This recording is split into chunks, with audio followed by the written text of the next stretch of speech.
It's the Worldwide Sports Radio Network.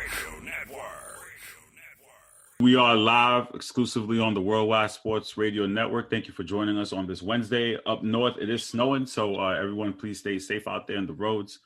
Carl Coulange for the Sports Hit List by the fans and for the fans. Let me introduce my panel. We have the self-proclaimed commissioner. How you doing, sir? Doing good. Boys won. Good.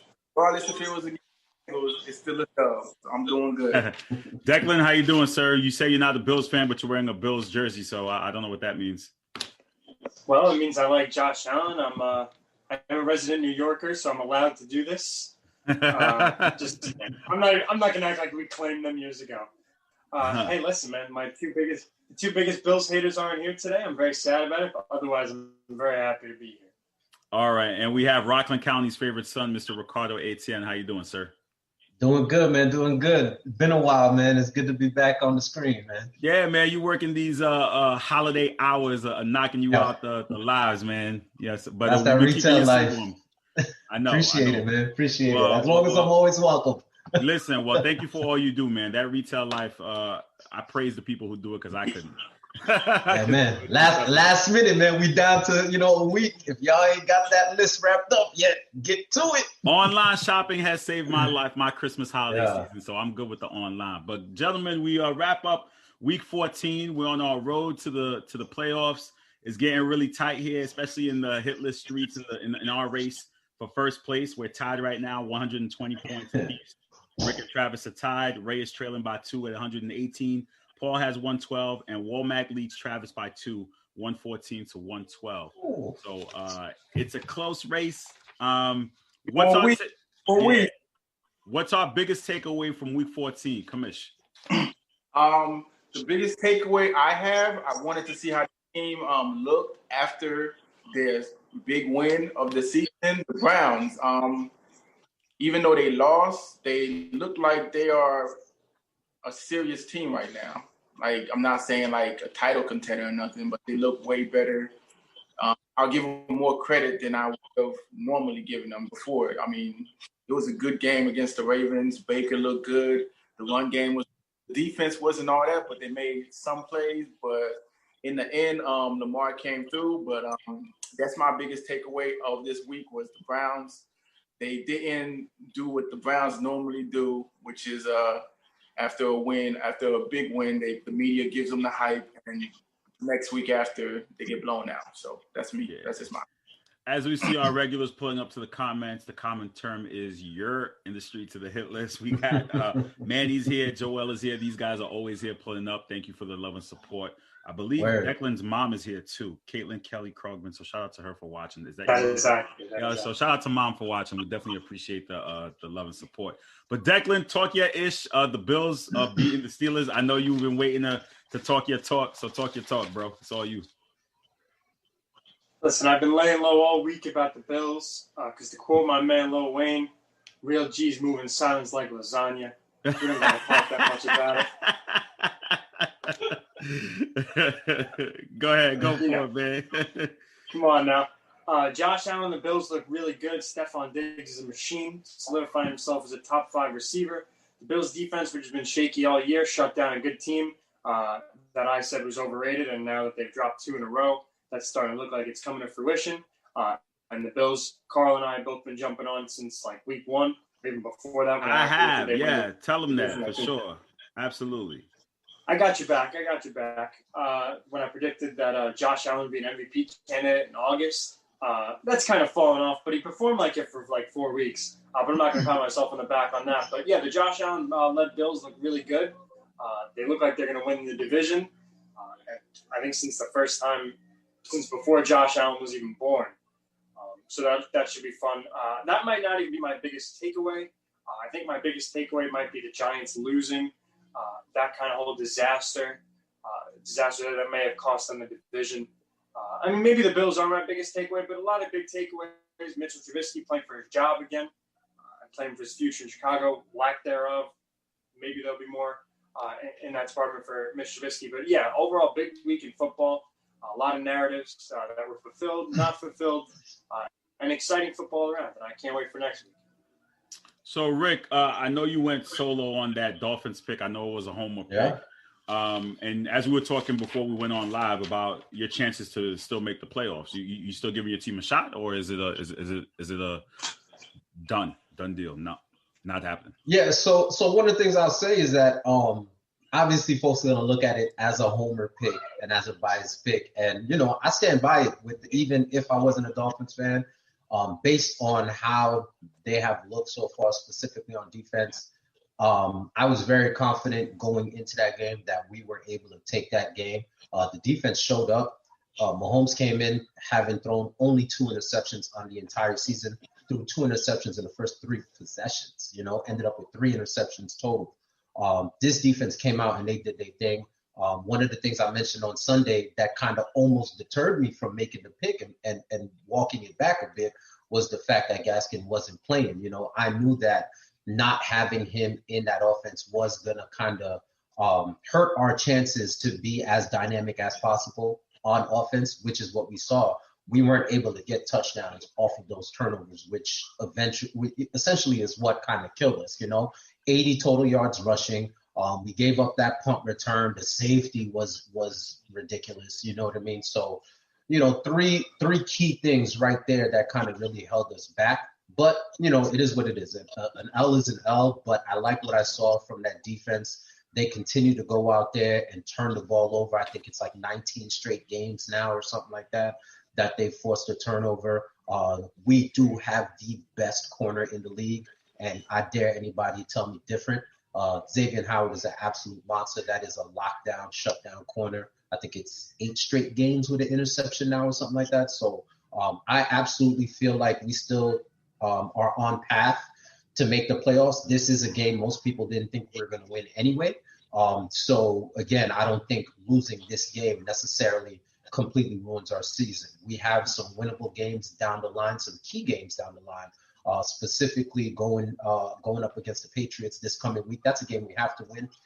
We lost to them already. If we're going to show that we're turning the tide here in this division and going to be taken seriously along with the Bills as the division contenders, we need to win this game. We've got a game up against the Raiders, which essentially is a playoff game because that can knock one of us out.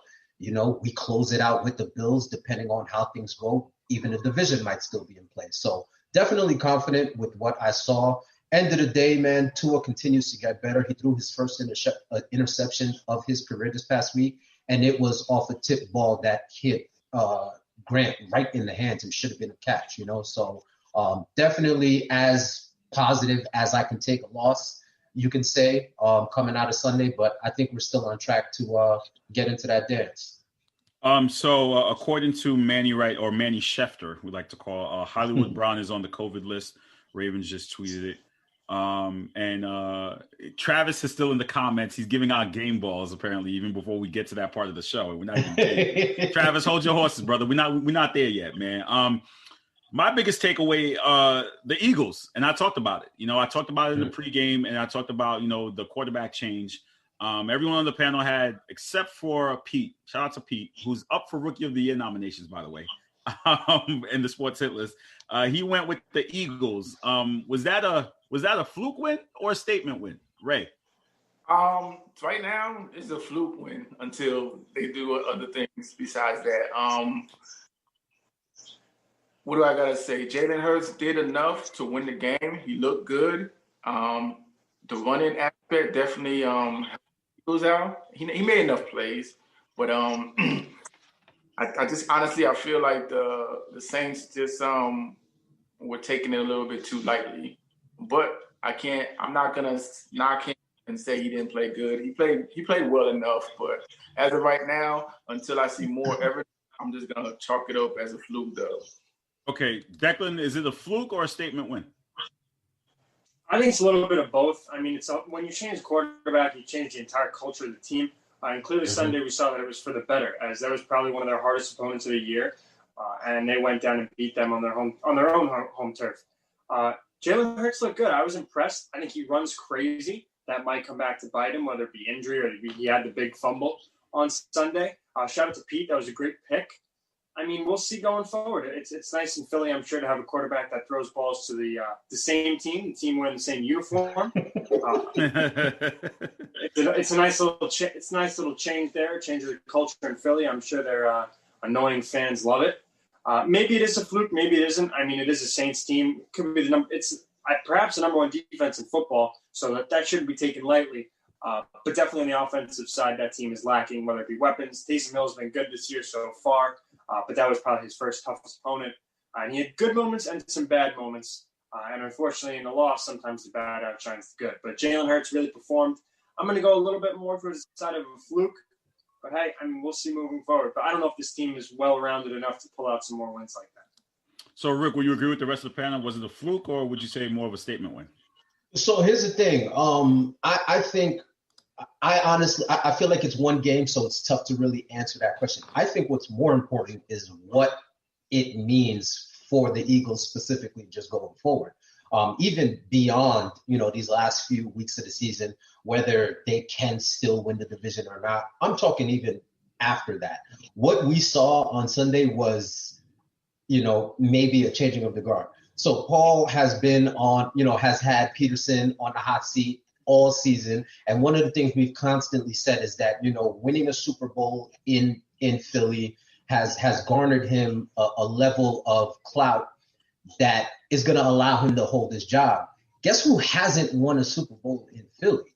Carson Wentz. Remember, he was not the quarterback when they won, So you got Jalen Hurts in there. First time out there starting, he wins a game. You got some teammates coming out here making some comments that seem to imply that maybe they've been on board with putting Hurts in there from a while ago, So if this team within that locker room has already turned on Wentz, and now you've got Jalen in there performing, depending on what we see down the line here at the end of the season, whether they win, whether they go into the playoffs or not, Carson Wentz might have played his last game in Philly. And it might be crazy to say because, they are pretty much tied to him for a whole lot of money. But we've seen crazier things happen in the league. This is a city specifically that if they are on board with something, it's going to happen. So if those fans get behind the fact that they no longer want Wentz as their quarterback, I mean, the Eagles are going to have to make a decision, and it's going to be really interesting to see what that decision looks like.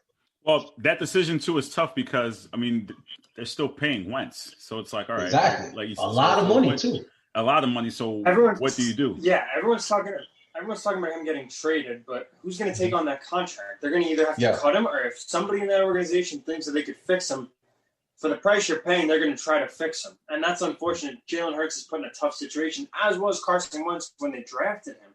It's a messy situation, and regardless of how it turns out, I'm not a believer in that's how you operate as a franchise, personally. But but again, the biggest issue is hold on, Ray, real quick, just to piggyback on it. The biggest issue again, there are a handful of cities where this specific issue gets magnified, and Philly is one of those cities. So you say, if somebody within that organization feels like they can still fix Wentz, and that might be the move going forward. That's cool to say, and that might fly in maybe, 26, 27, 28 other franchises. But Philly is one of those cities where, it could be God himself within that organization that says, I can fix Wentz. If those fans are not behind it, it's going to be tough to stick with that plan. We got Jonathan Gonzalez in the comments. John Gonzalez, excuse me. He said Wentz will be traded, and a lot of teams will want him. That's his take. But we'll see. Like I said, there's 3 more games. We're gonna see how Wentz does before all the other things. We start talking about the trading or what they're gonna do with Wentz. Like you guys said, there's a lot of money tied to him. He's just beginning his contract. Can he be fixed? Maybe, or we could just chalk it up as a really bad season. So as of right now, the jury's still out. But like Rick also said, that's one city you don't want that issue with, because Philadelphia fans are very wishy-washy. They'll turn on you. Yeah, they let you know how they feel. Ray, I want to show a shout out to you for going with the Chargers. Everybody else went with the Falcons. That's a good pick right there. And the other team, no one gained the points on were the Texans versus the Bears. The Bears ended up winning the game. I know that was a disappointment. How do you guys feel about that? I just didn't want to go with the Bears, man. The Bears have not looked good at all. They shocked me that game. The offense wasn't looking good. The defense wasn't really clicking like they normally do. I think that's mainly because the offense wasn't really performing. But they won. I was shocked, and I have the Bears on. I don't pick the Bears anymore. I haven't picked the Bears in a while, so hey, it's just a good win for them, I guess. So shout out to Rick right there, real quick. Low key. 1 second, Rick. Low key with the soccer in the background. I see you, man. You found some way to sneak in the soccer in there. I'm pushing it, man. We gonna get on here. We gonna get on here. Hey, shout out to the soccer chat, yo. Yeah, listen, that soccer chat be lit. I will say this though, you guys, if you guys need a topic on here, just let me know. I'll throw you guys on. Just tell me what you guys want to talk about, because you guys go back and forth, but no one's really telling me they need a topic to talk about. So if you want a topic, just let me know. But go ahead, Rick, to your point. Yeah, damn, I already lost my train of thought. Now I'm back to soccer. What were we talking about? The Bears. Okay, so you mentioned, Ray mentioned not wanting to pick the Bears anymore. So now I'm at the point where I don't think I could ever, for the rest of the season, I can't keep picking the Texans, man. It's kind of a double-edged sword, because I can't even say I love Deshaun Watson, man. Like, he is one of my favorite players in the league, and I want to see him. I really, really want to see him do great. Of all of these new generation quarterbacks, outside of Tua, of course, he's probably my favorite, and I want to see him do well. But at the same time, they continue doing bad. It helps the Dolphins out because we got that pick. So, but yeah, man, it's gonna be tough to be picking them going forward. I really thought that they'd be able to kind of continue rolling a little bit on offense. We've seen them do well on offense. And I don't know what it was, man. It's just that team is just looking like they're going to have to hit reset, which is really, really crazy. When you think of the talent that they had top to bottom, the past 2 to 3 seasons or so. Yeah, and I just find it so interesting. Like, usually when a team is 4-9 or whatever they are now, or 5-9, 4-9, whatever it is, you look to the quarterback and you say, what is this guy doing wrong? Why is he looking bad? Maybe is the offensive line an issue, the running game, the passing game? Yeah, well, there's every issue on the Texans except one. And that one is number 4. By far. Exactly. The Texans have the everything else is a mess. Second best pass offense in the league, dead last in rushing, close to the bottom in defense. That team, for the losses, obviously they fired Bill O'Brien because he was a terrible coach and a terrible GM. That team is so bad. Like, Deshaun Watson, if he was on any other team, or even if this team was able to pull out some wins down the stretch, like, he would be an MVP candidate. His numbers are there. The passing for the Texans are there. Will Fuller, his best receiver, got suspended because of PEDs, which is crazy. I personally think the only reason I picked the Texans was number 4 last week, and I said I've always been supporting him, and that's what I said on Sunday. That was my guy. I like Deshaun Watson. I love watching him play. He's one of the stronger quarterbacks in the league. But I got tricked into picking the quarterback narrative. And Mitchell Trubisky, another guy that miraculously was picked ahead of him and Mahomes in the 2017 draft, got the dub, got it done for the Bears. So I guess, shout out to them. That was a great win. But, I mean, Deshaun Watson, like I'm worried for his career going forward with all variables considered in Houston. Because you got to think, too, with the whole thing with Watson's, like, despite all of the issues surrounding that organization, surrounding the talent around him, he's more or less gotten better every single year. He's continuing to progress, and he's continuing to do good. So what does that do to a young quarterback who's I think 4th year now, or third, 4th? Yeah, 4th. So 4th year now, you're going to be going into your 5th year next year and possibly looking at a reset. Come on, man. That's not cool. And I'll say one thing, man. The whole notion of having a coach who is also your GM. I understand Parcells had the famous lines, if you want me to be the cook, or what is it? If you want me to cook, let me buy the groceries, whatever. Those 2 jobs should be independent. The 2 of them should work together and have an amazing partnership, and both have a say in how you build the franchise. But those 2 jobs should always be separate, specifically for the reason because of what we're seeing with the Texans right now. You go off and you send away the best receiver in the league. And again, he's been up and down this season, but as far as I'm concerned, still Hopkins is the number one receiver in the league, in my opinion. You send off the best receiver in the league. This team falls apart. You get fired. Yeah, great. People are like, oh yeah, well he gets fired, so he owns it. Nah, he's gone. He ain't got to worry about it. We know how the NFL works. We know how they recycle folks. He gonna end up getting a job somewhere else at some point, and it is what it is. But what has he left in his wake?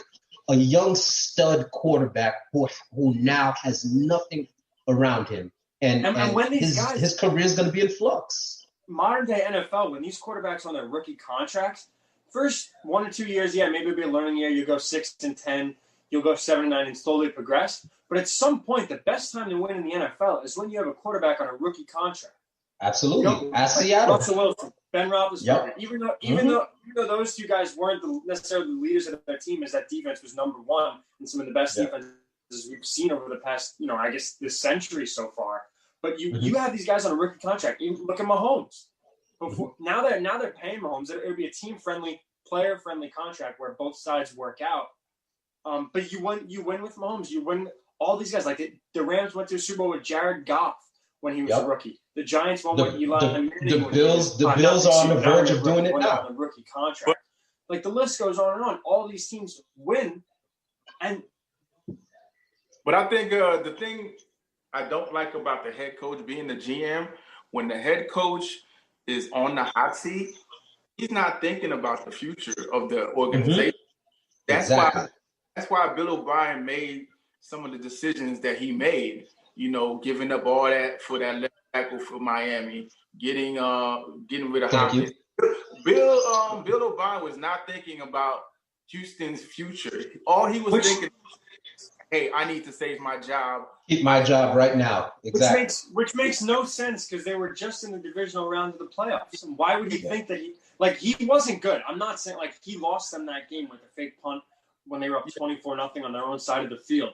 But let's not act like. Listen, I'm not a huge Bill O'Brien supporter. I liked him when he first came up. Obviously, looking back now, he was not good. So my take on him early on was freezing cold. But the idea that, he was on the hot seat after that game, the fact that they kept him, maybe he felt like, all right, he needed to make some moves. But what part of trading Hopkins for, a second-round pick and a washed-up running back, no disrespect to David Johnson, but running back shelf life in this league are not extended. Yeah. What part of that thought you were going to save your job, make your team better, or even help the future? There's no part of that deal that makes any sense. He wasn't experienced. He doesn't with the contracts. Like, okay, yes, we know Hopkins wanted a contract, but that doesn't mean you give him away for a second round. Pick. You know what I'm saying? And that's the other issue too. People talk about the money. Okay, if you don't want to pay him, you're going to send him off. Why wouldn't you want to pay him? Who else you going to give that money to? If you're going to give that money to anybody, why not be the best receiver in the league?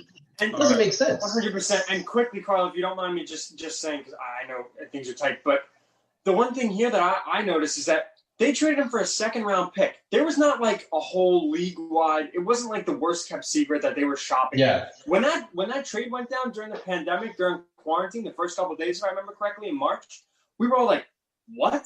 Like, who needs a – can we get a drug test to Bill O'Brien's office? Like, what is this? It makes no sense. Then, if you even think about it, a year prior, it was starting to become a little bit of speculation that Odell would get traded, and the Giants somehow got a first-round pick and got a haul that looks like they won the trade in a landslide. And players.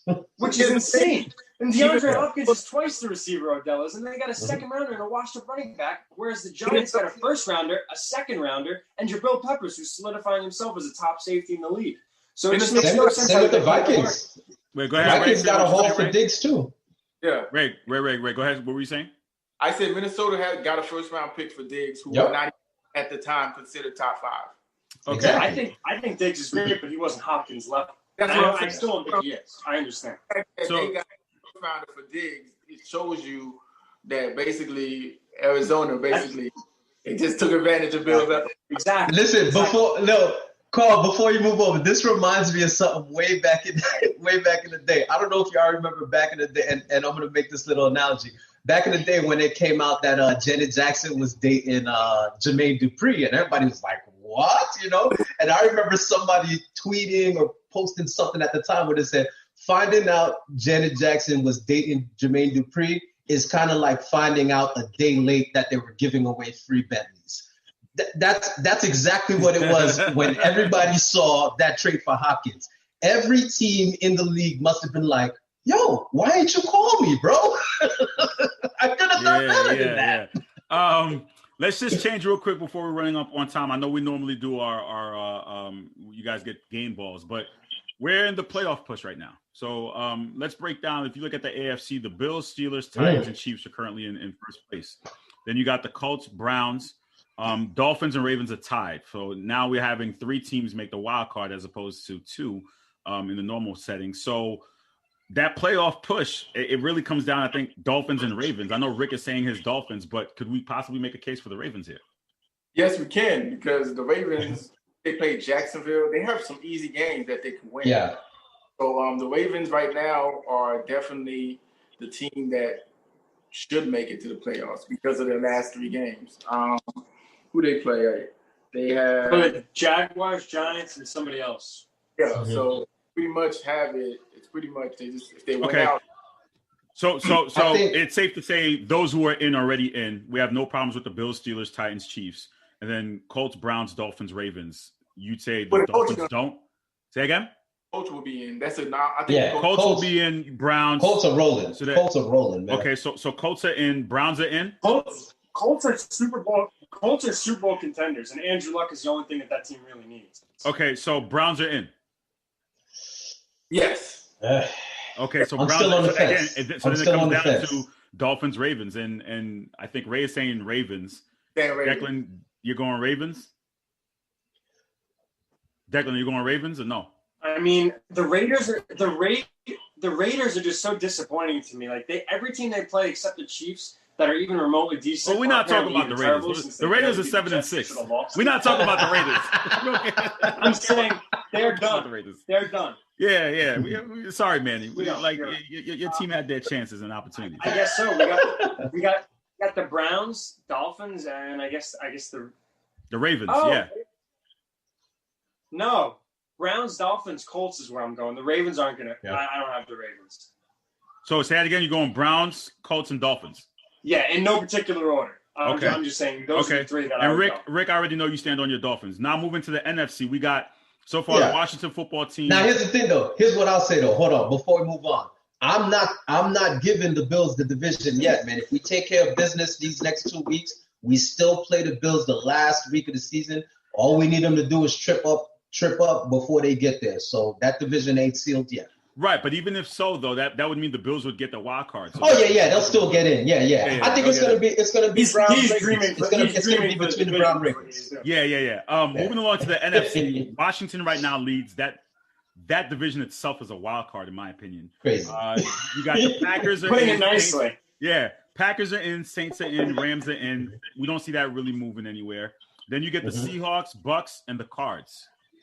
Is that safe to say for the NFC, or is there a team that could possibly trump? I don't really see any team in there that could really trump any of the teams that I just named out of the 7. I think the Vikings. The Vikings are close. Ended their chances when they lost this Sunday. Is kind of how I see it. Still, I think the Vikings, because I'm not 100% with the Cardinals, so it's going to come down. And that was going to be my point. I think the Cardinals are not. I'm not in love with them. I think they're inconsistent. I could see them falling off. I mean, they lost 4 or 5 before. They're 7-6 right now. They're 7-6, and then after that's the thing. We've seen severe inconsistencies from both the Cardinals and the Vikings. So whichever one of them can put it together to close out the season is going to get into the playoffs. Shout out Greg, man. That Washington pick's looking good right now. I'm just saying. Yeah, it is. So, do we have the Rams winning the division or the Seahawks? And that's a little. I got the Rams. Too. Their defense, like Travis was saying, every time, offense and defense are in the top 10. They pretty much have the overall better team than the Seahawks. So I'm taking the Rams to win that division. Rick, who you got here? I can't not trust my man Dangerous. So I think when it all said and done and the dust is cleared, Russ is going to have the Seahawks winning that division. Declan? It's tough. I'm going to go with the Seahawks in this one. I think that their offense is overall better. The Rams might be a more well-rounded team, but I can see the Rams sitting into the wild card. I like Russ. He's got Washington this week. I almost slipped up and dead named them quick. He's got Washington this week. Whether it be Haskins, I think that's a ridiculously easy win if that's the case. Otherwise, Alex Smith, we'll see. But I do think that the Seahawks can pull it out. All right, Declan, you had one more thing you wanted to mention here before we go. Yeah.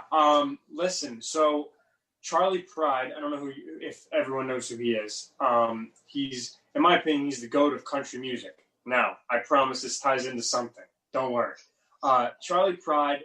He passed away on Saturday, and today the news comes out that the Negro Leagues are finally going to be recognized in the record books for Major League Baseball.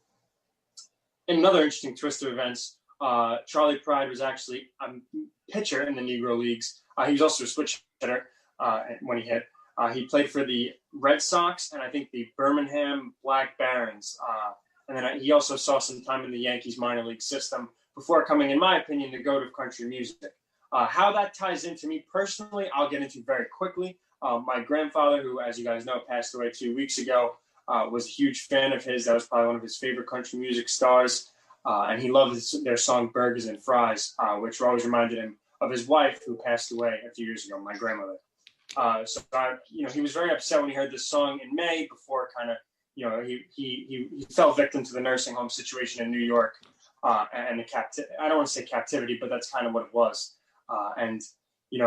He passed away, and my dad played the song for him, and Charlie Pride was a big topic at the funeral. And then Charlie Pride passed away on Saturday on my grandmother, my grandfather's wife's birthday. So that's kind of how it all ties into me. But it's a big day for the Negro Leagues, and Charlie Pride was the heart and soul of them, played 7 years in that league. And unfortunately, they're starting to give recognition while these guys who played in the Negro Leagues are unfortunately passing on. And it would have been nice if they even did this a week ago, because Charlie Pride a month ago played at the Country Music Awards and was healthy and then fell victim to COVID. So that's all I have to say about him. May he rest in peace. Country music legend. Means a lot to me personally and to millions of people around the world and around the country. So thanks for giving me a platform to say that. Absolutely, man. That's what we're here for. Nice. Sports Hit List. You guys, I'll see you on Sunday for Week 15 as we get into the playoff push. Go ahead, sir. Thursday's prediction. Say again. Thursday's prediction. Thursday. Yeah, who's playing Thursday? Mish, always on. Go ahead, Kamish. Give me your prediction for Thursday's game. I'm taking the Chargers. I'm going with the Chargers one more time. Okay. Rick? Damn, I don't even know who playing up there. Who the Chargers playing? Chargers and Raiders. Oof, yeah, come on, man. Give me the Chargers. Damn, man. Sorry, Manny. Damn. Somebody else had a pick, too. What's the call is going with the Chargers, too. MVP is going with the Chargers. So, let's do Paul. Manny going to be tight in them comments, yo. We have the Hit List Awards coming up soon. You guys stay tuned to that. We got the NBA Christmas special coming up. NBA is back. How do you be on an island here? I'm crashing that special, man. You guys, somebody need to send me that code, yo. I'm crashing. I'll see you guys on Sunday. Let me bring in my NBA team. You're watching the Sports Hit List by the Fans live on the Worldwide Sports Radio Network. All right, y'all. Thank you, Declan. Let's talk to some of my NBA guys. Coach, can you turn your phone for me, sir, if you can, possibly? You like that? That's good. Yeah, but you got to turn your screen lock off if you can. I think your screen lock is on. All right. We have our NBA team. Let's see who's here. We got the self-proclaimed co-founder, Mr. Mike Miller. Mike, how you doing, sir? What's up, man? Yo, stop saying self-proclaimed. You better just proclaim me as who I am, my man. We got the co-founder, Ziggy. Ziggy's in the building. How you doing, sir? Yeah, I'm here, man. Chilling. And we got Coach Womack. How you doing? I'm good, man. Can't complain. It is a St. Francis affair. Shout out to the Terriers. Before we get into today's topic, Giannis signs the extension. He got paid 5 years. I think it's 222, right? Or 232? 225. A lot of money. It's a lot. It's a lot of money. So did we expect that to happen? Are we happy with him sticking to being loyal? Is that a move? Is that the right move for him, or will time tell? Mike? Super happy, man. You know, as a Reggie Miller fan and seeing my man play on one team for 18 years and seeing the grind, respecting Dirk, Kobe, man, Tim Duncan, I'm super excited, especially small market fan. Man, this is dope, man. This is what this is what I needed to see from Giannis. I thought that a lot of times he was showing he's really just built to be a number two, but to me, this shows me he wants to be a number one. He understands that his team didn't go far because of things he didn't do. And he's committing himself to staying with his organization, getting better, and then taking them over the top. So, man, I'm super excited, man. This balances the East out or the NBA. It's dope, bro. Shout out to Ray and Joel for it's $228 million. Zig, what are your thoughts here? Was that the right move for Giannis?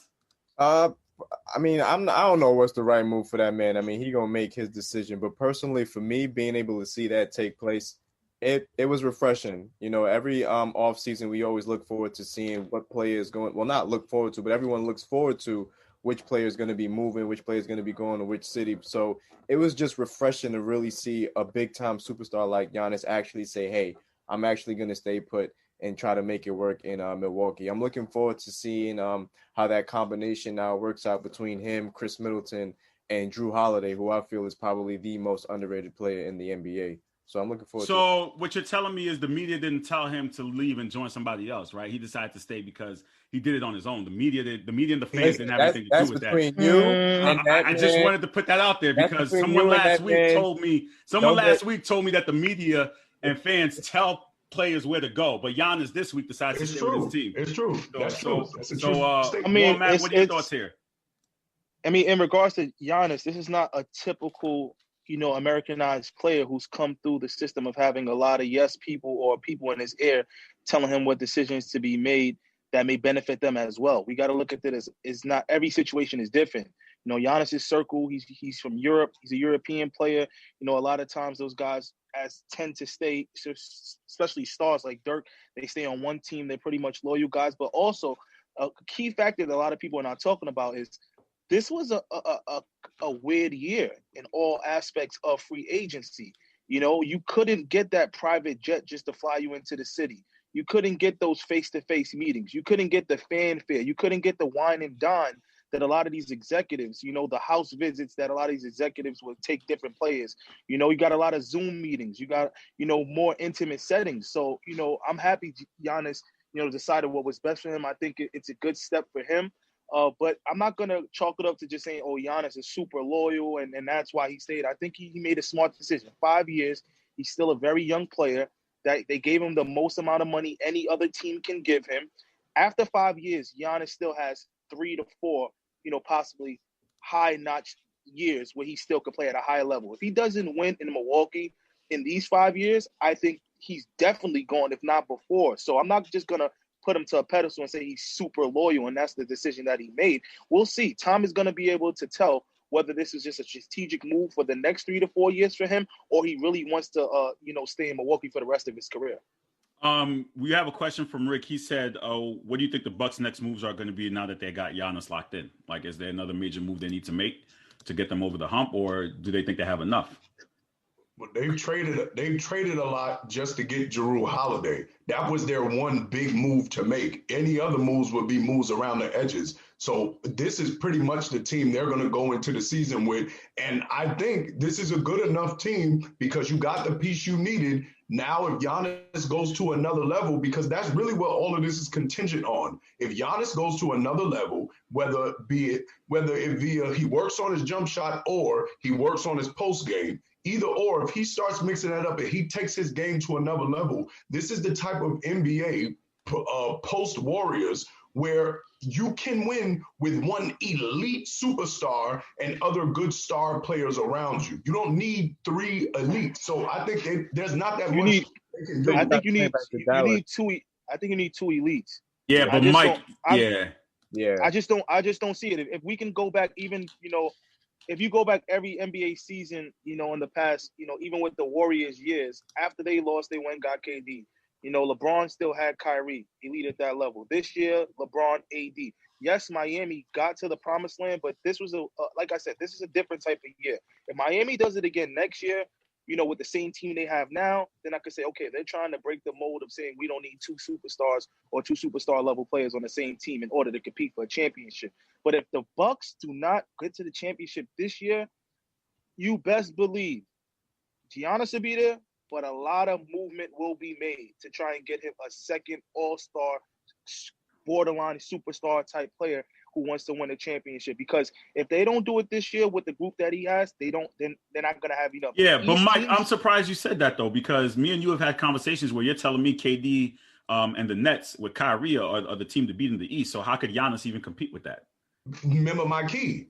If Giannis goes to another level, this is what I'm saying. We've seen before where you have great, and if you think about it, we talk about the Bulls and their runs. You have one elite player and a star player next to him. Other teams had elite superstars, stuff like that, but you've seen it before. The contingent is, because I believe Kevin Durant's better than Giannis, but Giannis can elevate his game. If Giannis elevates his game, hypothetically speaking, if we're just talking about Jrue Holiday as a top defender, right? We just talking basketball. He's a top level defender. Can he stop Kyrie? No. But can he guard him to some degree? Sure.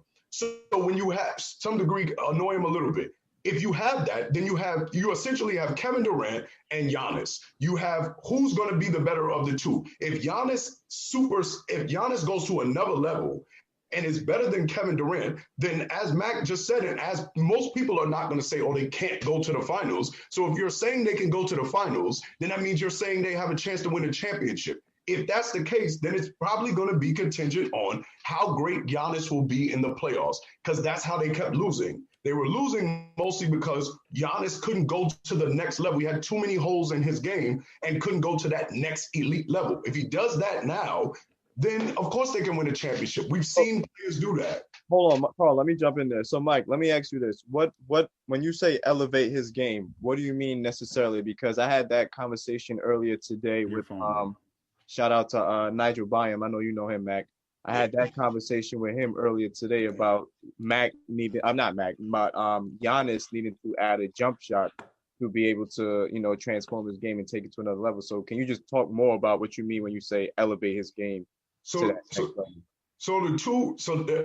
mentioned the two things. The two holes, the holes in his game is his mid-range game, right? He doesn't have a mid-range game. Right. But there's two things he can do to fix his problems. He can either decide I'm going to be Shaq and go to the post more and stay and get more, develop his post game, or he can decide to work on his mid range and extend it to the 3-point line, which makes the defense honest, because that wall, he can nullify that wall in a couple of ways, and Jrue Holiday helps nullify the wall because he's a better scorer and better shooter than Bledsoe. So Giannis, those are the things he can do to get better. It's not like Giannis has reached a plateau in skill. He's 25. So he can get better. And if he gets better, think about it now. The way Giannis is now, he's arguably top 5 player. He's incredible. If he went another level, what do we think about the type of player we're talking about, Zig? If he improves his jump shot, if he gets a dominant post game, like perfect example, LeBron in Miami. Now, LeBron had a better skill set than Giannis, but notice in Miami, what he did to expand his game, he started getting his butt in the block like everybody was telling him. They were saying, bro, you 6'9", you 260, get to the block. You can take advantage.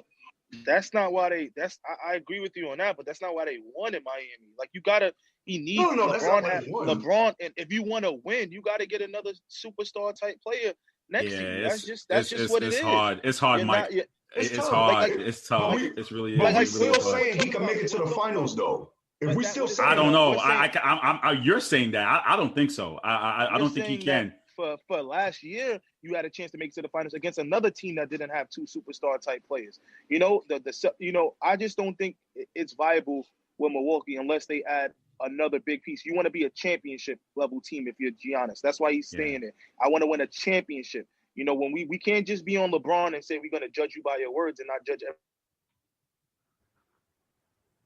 Did I lose him? Yeah, you lost him. Okay, guys, let's shift the conversation. I guess we'll get him when he comes back. But the conversation today was basically to talk about James Harden and Coach Womack for this segment about what's going on with his situation and what he's doing to a black coach. Paul is here, Miss Cleo, because he's a very big advocate in the group about black coaches and the opportunities that they get. So Paul, let me start with you. What are your thoughts about how James Harden is addressing this new situation with a new coach who is black, and how he's going about it and not showing up to training camp and him not wanting to be there and asking for a trade request? What are your thoughts, Paul? Just hit unmute, bro. You're on mute. Go ahead. All right. First and foremost, thank you for putting me on. I do want to say that James Harden isn't acting the way he's acting because Coach Silas is black. So I think we got to get that narrative out the way. It's unfair to both of them by actually doing that. I think he wants to win, and Houston is not giving him the pieces to win. Okay, Coach, you run this. Please. Coach, you had this topic here. So, what are your thoughts about what Paul had to say? No, I mean it's just a conversation that has to be had. Like I don't think. Of course, he's not doing this because Paul Silas is black. But let's be honest. New head coach Paul Silas gets a chance. After all those years, he gets a shot. And the way you handle this situation is you don't show up. The way you handle the situation is you can't be found. The way you handle the situation is immediately say, I want to get traded because I want to win. Like, what is that saying? Like, have you had conversations with the head coach? Whose sound is that? Somebody has a lot of sound. That's in there. So it sounds like they're in Saul 3. Is that you in Saul 3? Hold on. Let me mute him real quick. Oh, he looked like he in the bathroom. Cleo, man. My man is in Saul Volume 8. Yeah, I don't think that's the way you handle it. Like, and that's not how you want to represent yourself and represent a new coach. Like, this is a new coach who's coming in, immediately comes in, his star player, the franchise player who they paid all this money to, who had built the team around, immediately says, I want to go without even going to training camp, without even figuring out what I have, without even figuring out what we're going to do with this new team.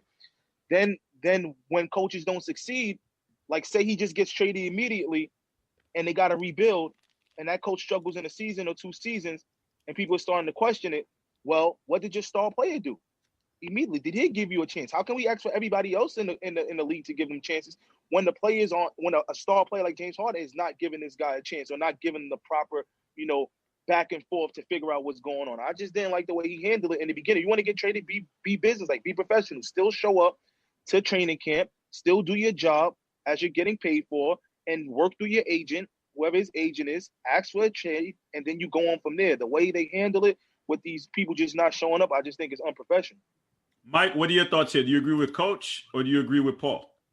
I agree with Coach, absolutely. In terms of, and everybody's been pretty much documenting how James is handling it. It's one thing when you just ask for a trade. It's understandable if you ask for a trade, even though, one could make the clear argument, James, you asked for everything. That's what all the reports were out today. ESPN did an article about he already been asking them to do everything and controlling the franchise. It's like, bro, at some point, when do we take accountability? That's kind of to the same conversation we just had about Giannis, about players taking accountability for the failings. It's not always the organization. It's not always somebody else's fault when you fail at what you're doing. So I definitely think he's not handling it correctly. And Paul Silas, Steven Silas, when they asked him 2 weeks ago, they said, what's going on with James? He hadn't heard from him. So that's to Mac's point of this is your new head coach. This is a black head coach, but this is your new head coach. He hasn't heard from you. Nobody in the organization has heard from you. Bro, how you handling this? If you want to leave, just be a professional and leave. But you doing the man grimy like this where he don't even get to hear from you. And every single practice that you miss, they're asking him, where's James Harden? And he's saying there's no timetable. Essentially, I don't know. So he you leaving your coach to hang out to dry. And this is his first, he finally gets a shot and he's got to deal with the disgruntled player.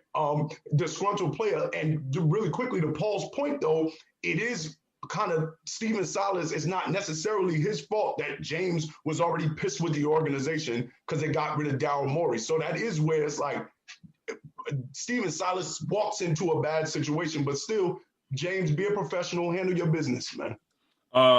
Ziggy, what do you think here, man?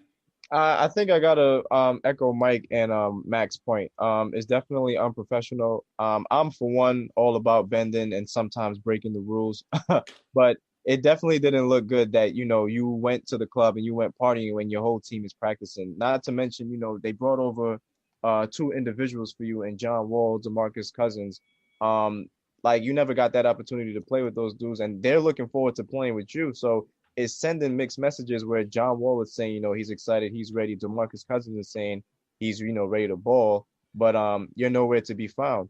You people talked about James Harden not being able to have the conversation or get in touch with the coach. He also wasn't able to speak to or hasn't spoken to the general manager before, playing in that other game the other night. So it's just mixed messages all around. You're the superstar player. You're really supposed to just, as Mike said, be professional, show up, come to training camp, do what you got to do, do your job. But at the same time, make it known that you still, hey, I still want to be out here. I don't want to be here. It's just a bad look. They gave you Dwight Howard, they gave you Chris Paul, they gave you Russell Westbrook, and I mean it's just getting ridiculous now at this point. All right, so we have a late coming. Mr. Ray Jarvis is in the building. We know I had to get him in here real quick. I know him and Paul have been going at it, but Ray, what are your thoughts real quick on what Paul had to say about James Harden, and what are your thoughts about, does this have anything to do with him being black and how James Harden is acting? In the blackest league of them all, we're going to play the black card. I don't quite follow that.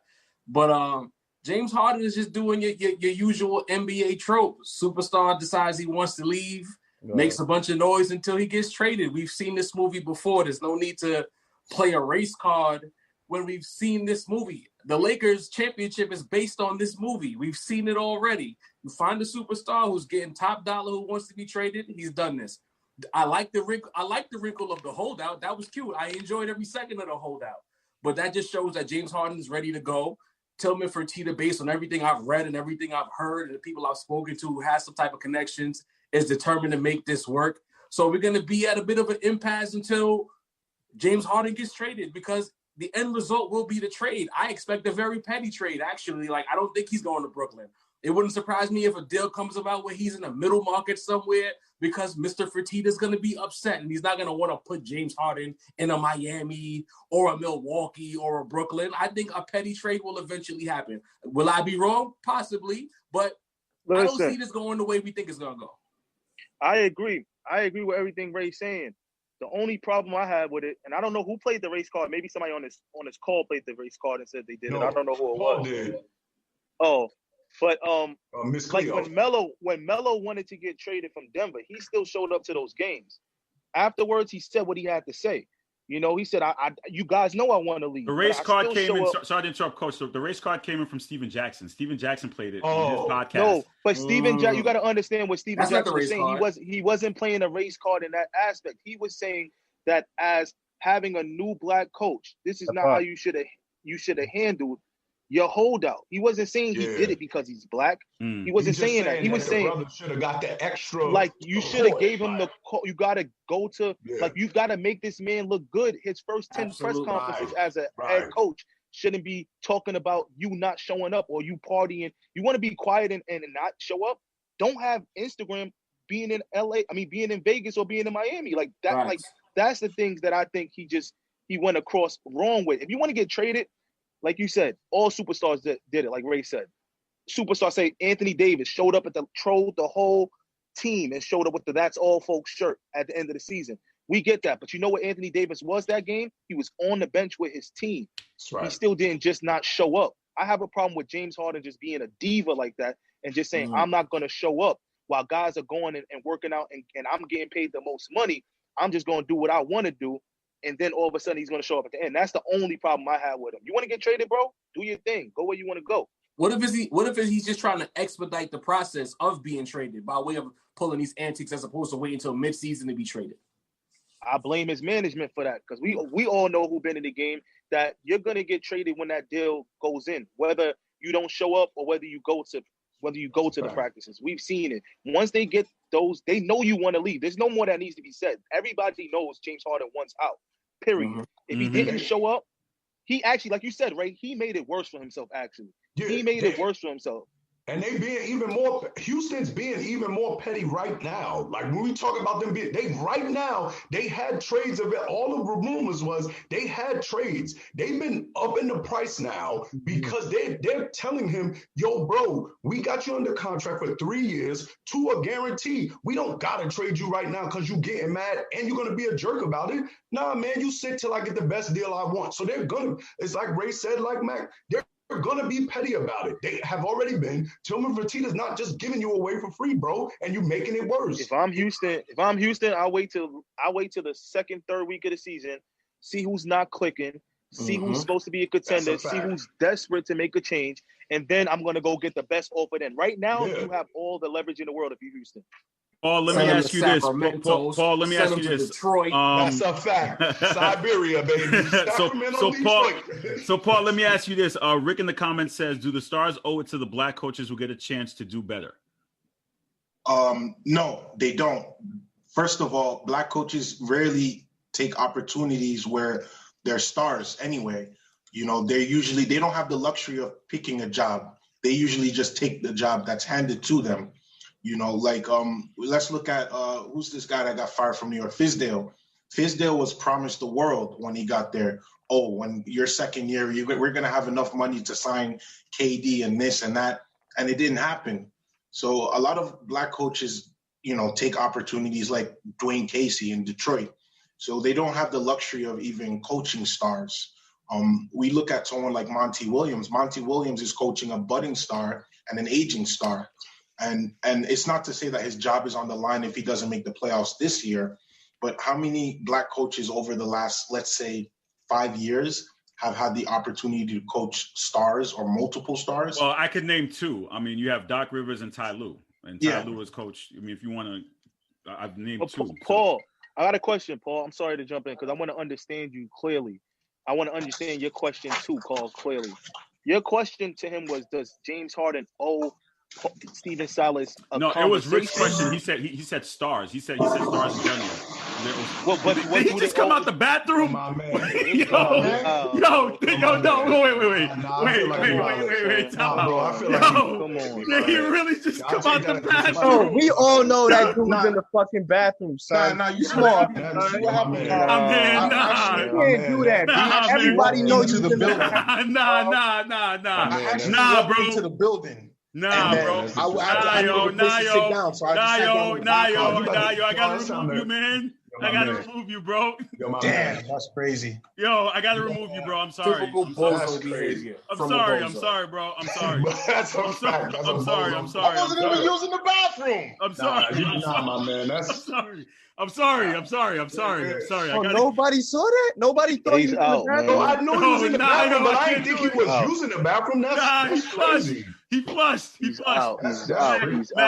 Matt, go ahead. Sorry, I had to get that out. No, I was just trying to understand, like, can you say verbatim again what Rick's question is, please? Hold on. I got to go back and look for it. Give me a sec. Because I don't want it to get misconstrued. Like, I really want to get to what Rick is asking for black stars with black coaches. Because, you know, if he's asking... While he finds the question, I feel like there's still not enough opportunities for black coaches to coach super teams. Most of the super teams or the elite teams that we see usually have a white face attached at the coaching position. You know, granted, I am on the Steve Nash bus, and I didn't think it was nepotism. But again, that could have gone to a black coach, a rookie black coach. You get Mr. Silas in Houston could have got that in Brooklyn. Granted, the players picked Steve Nash, but it kind of highlights the overarching issue that the black coaches are not getting enough of the elite jobs. Yeah, I found the question. Oh yeah, we know that. Yeah, so he said, does the panel think NBA stars owe it to the black coaches who get a chance to do better when dealing with them? Listen, what you owe, what I think, if I could jump in, you owe professionalism.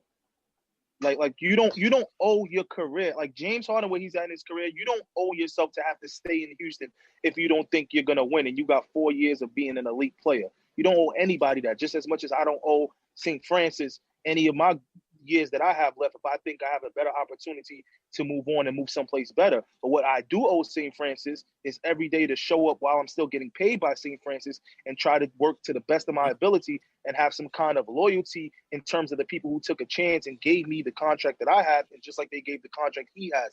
I think if I even right now, if I want to leave somewhere, I think the best thing to do is you go talk to those people. All of the not showing up is what made it look bad, because think of this, and it's not the right way, and Ray, I want all you guys to jump in. It shouldn't be looked at like this, but a lot of black coaches in college basketball and basketball in general, they get jobs because they say, before we're a coach, you're relatable to the players who play the game. It's not fair. That's why in college basketball, we have a movement where it says we're not just recruiters, we're coaches. We can coach the game. We know our X's and O's. But let's say they hired Paul Silas because they wanted to keep some continuity inside of Houston. Let's say they think that he can get through to the players well. He can keep these players, in tune and not jumping ship. And the first thing that happens when they hire you is your star player just excommunicates himself. That doesn't help. That doesn't help the overall tone of some of these coaches could come in and hold the fort down. It doesn't help the mission. And if James Harden, you got to think of what you're doing for the future. You should have called that man, let him understand where you're coming from. So the next time he could speak at a press conference, he could say, hey, listen, I'm working on the team that I have right here.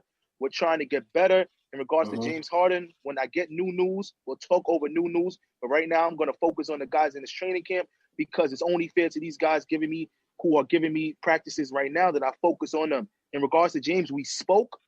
We're at an understanding. We're going to figure it out. We're going to make moves in the future to see what's best for James Harden's career and what's best for the Houston Rockets. But right now, I'm focused on the team I have. That way he could have handled it like that, and then it's less of an issue.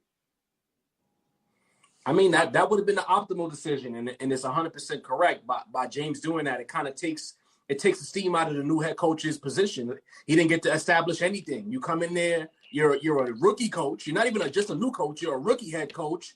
You got new players coming in. Like, you look at that Houston Rockets roster, and instead of talking to the media about how we're going to gel, what are we going to keep from the previous regime, what is the basketball going to look like, what did my dad have to tell me about being a new head coach? I got to talk about James Harden and him being here, him not being here, giving little baby honey buns and all kind of gifts, which looks like a groupie move if we're being 100. Yeah, what I'm saying? It's like these things that we're talking about takes away from the overarching perspective of new black head coach in a semi-major market getting the chance. And it's not like John Wall is not over there. It's John Wall's a brand name last time I checked. So why are we talking about that? Instead, we got to be on a sports hit list talking about James Harden being a thought as opposed to being a professional. And that's tough.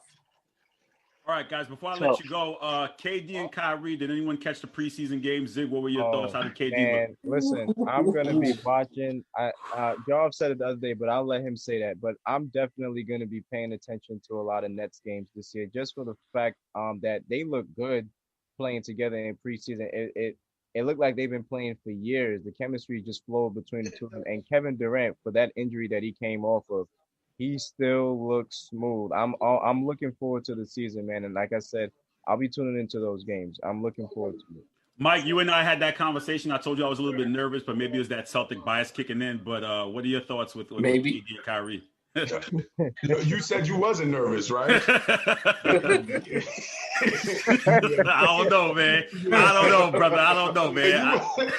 Listen, my team in the East too. We don't have the same playoff aspirations you had, but you saw that game. I did. Yeah. You better be. I mean, everything Zig said and then some, brother. It looked easy too. It didn't look hard for either one of them. It looked seamless.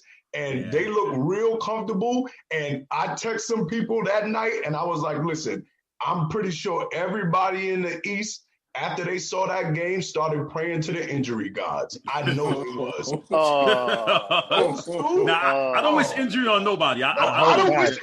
I don't want that.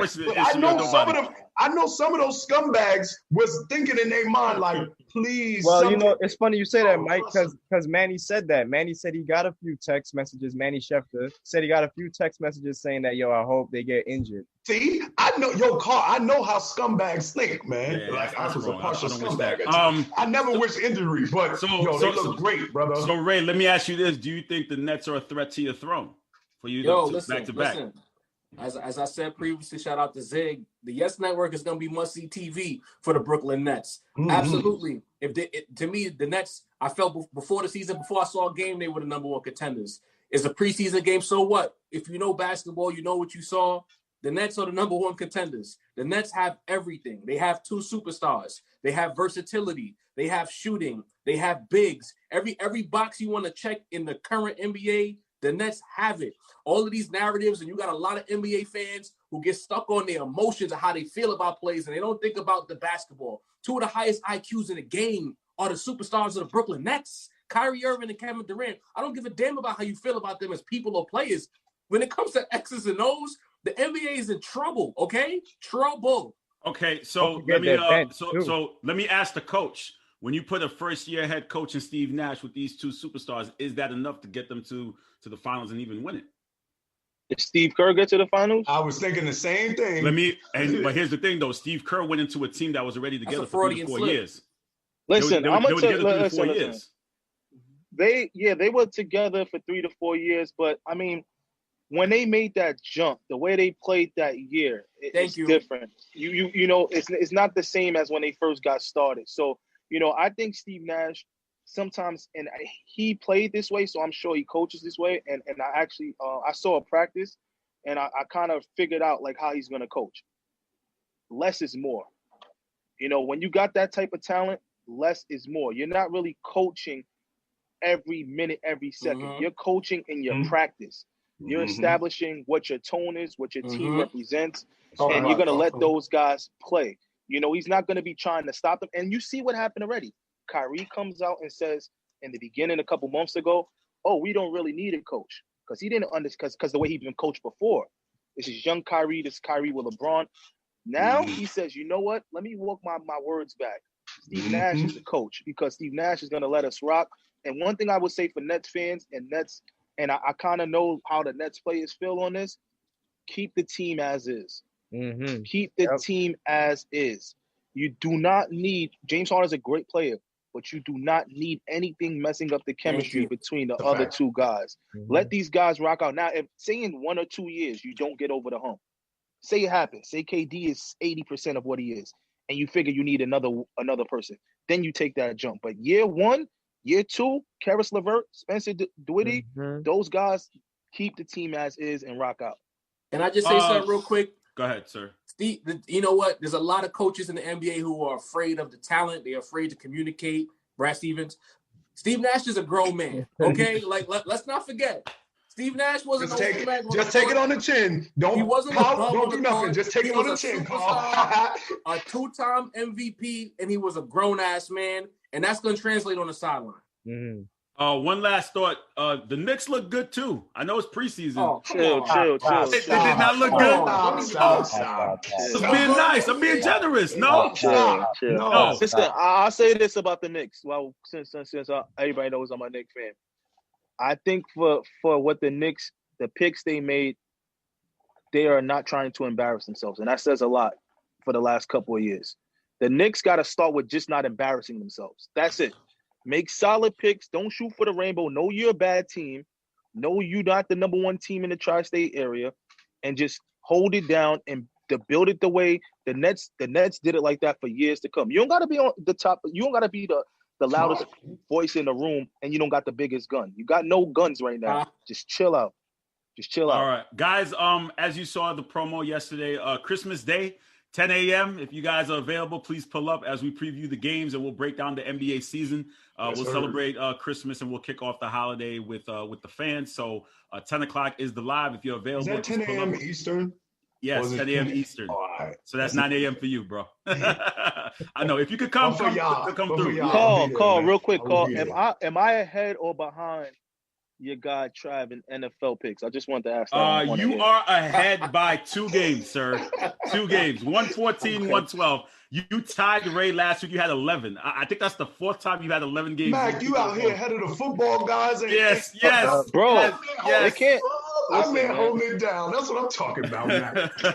Listen, it's 11. It's almost 11 wins every week on a regular for me. I played like 2 weeks where I didn't have double That's my man. That's what I'm talking about. Listen, thank you guys for joining me. I think I have to have some set rules. No one using the bathroom. No one flushing on air. Bro, you shouldn't have had to This say is what happens when you allow a bozo on your platform. Yo, I couldn't believe no it, better than man. that. Talk to me. Nonsense. Oh man. my God. You're I'll lucky you talk to you. flushed the toilet. Oh my God. From jump. All Yeah. right, fellas. I'll talk to you guys soon. Take care. I'll see you next week for the Christmas show. Peace, yo. It's the Worldwide Sports Radio Network.